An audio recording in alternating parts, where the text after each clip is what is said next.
Who's ever experienced conflict in their workplace? Who's ever experienced conflict in their intimate relationship?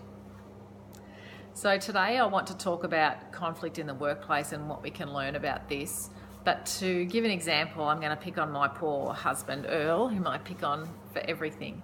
So when he and I first got married 14 years ago, we were experiencing a lot of conflict and a lot of tension nearly every weekend. Earl was working full-time, I was working part-time but had some little kids at home, and every weekend I would get to the end of the week and want to relax and unwind. So I'd want to have friends over for dinner Friday night, go out for brekkie with friends Saturday morning, and have another gathering Saturday night if I could get away with it.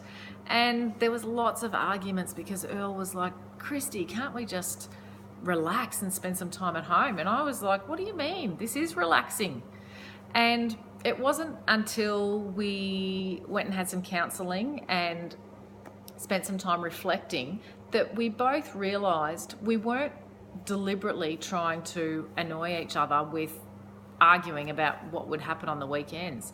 It was that my personality and his personality are quite different. So I'm an extrovert and I like recharging my batteries by going out and hanging out with friends and getting out and about, whereas he likes to come home and have some rest time and quality time on the couch, just chilling out and watching football.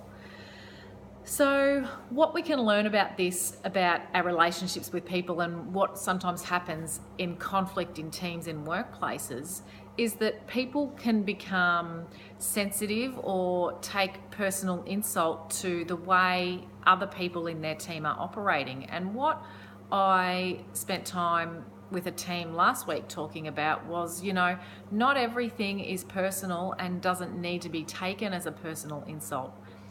If we can take time to be mindful of other people's personalities and how they work, oftentimes conflict in teams can be resolved, or the sting can be taken out of it, because we can take what's going on with this other person less personally. So if we think about, everyone comes to a team at work with a different perspective of the world, a different personality, different values and beliefs about how they think things should work. And when you're getting together a whole group of people, that's going to be a cause of, there's a whole gamut of different opinions. So if we can understand people have different personalities and different way of working, and it's not a personal thing against us, it's just the natural way they operate, we can take the sting out of a lot of conflict and resolve it by having ourselves and the others understood. Hope this makes sense, and sorry, Earl, for using you as an example again. Thanks.